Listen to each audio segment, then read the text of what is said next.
And we're back. How are you? Hope everything is going well. I need a small portion of your time to talk about teachers in the form of being a salad maker when you're teaching and you're instructing. What do I mean by a salad? Let's think about what we need to first make a salad. Usually you have a bowl.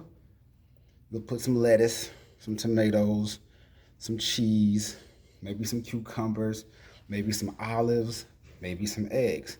I want to talk about what those things mean in the realm of education. When you're a teacher. Now, I got this from my excuse me for a second. Now, I got this from one of my favorite undergraduate professors, Dr. D. We call him Dr. D, short for Dr. Darlington Ndubuke. He's Nigerian. If I mispronounce your name, Dr. D, I know you're going to see this. Please don't. Dr. D. Now, when you talk about the bowl is your actual classroom. Make sure your bowl is clean and it looks like something that someone would want to eat out of. Your classroom should look like a place of learning. Let's talk about the lettuce. Lettuce that represents let us pray. As a teacher or an educator, you're going to need some type of spiritual foundation to which you can go get in your closet, get on your rug, whatever you need to do that your faith calls for, but you have to have a prayer life. You're going to have to pray through testing sites, parent conferences. Sometimes, depending on where you are, you may have to pray that your admin has a level of positivity. And so, prayer has to be the foundation of what you're going to be if you're going to be a clearly, competently, confidently instructing the classroom when you have other people's kids. What does the let us stand for? Let us pray. Have a spiritual foundation.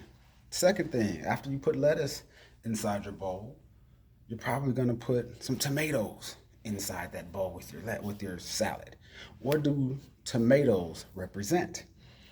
Tomato stands for to my toes, which means you have to have some type of physical release, physical outlet, something that keeps your physical in connection with your mental. When your body is doing well, typically, not always, but typically, your mind follows your body. So if your body says, I'm okay, then your mind says, I'm okay.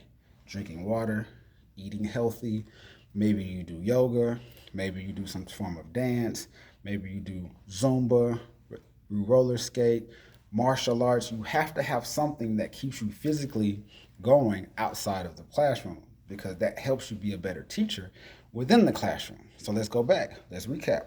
So far, we've got the bowl, which represents the classroom. We have lettuce, which stands for let us pray, your spiritual life.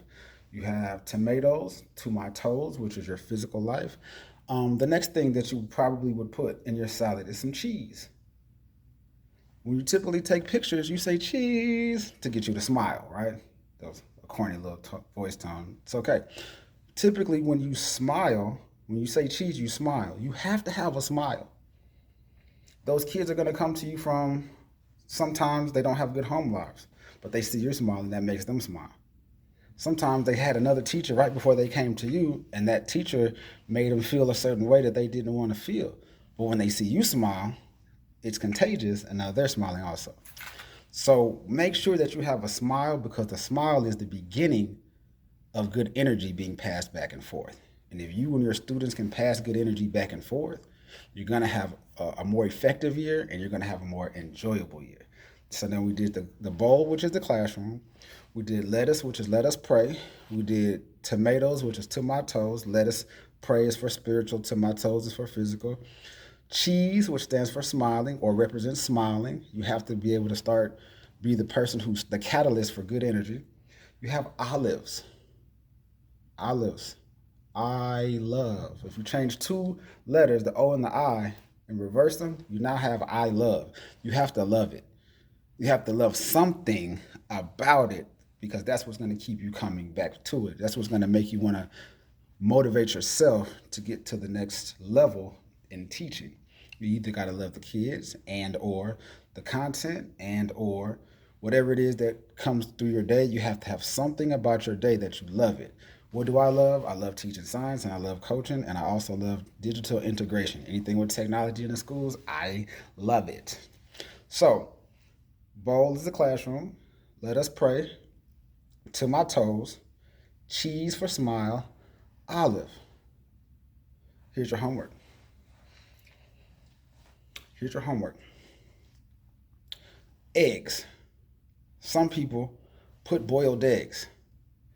What do you think the boiled eggs could represent? I'm going to give you, like teachers say, I'm going to give you some think time. What do you think the boiled eggs could represent? All right.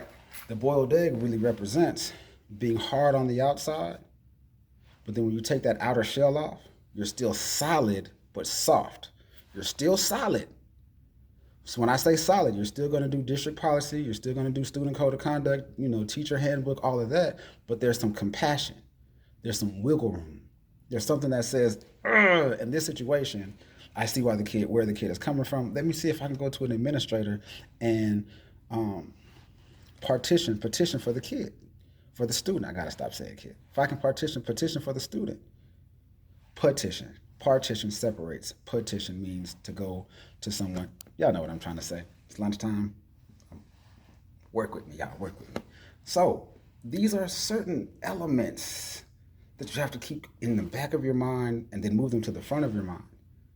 When you're teaching, do you love lesson planning? Do you love doing data disaggregation? Do you have a smile? Can we see the smile? Can we tell that you prayed about this? Do you look like you've had some type of physical, progression made?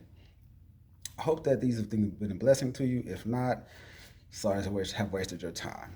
Peace.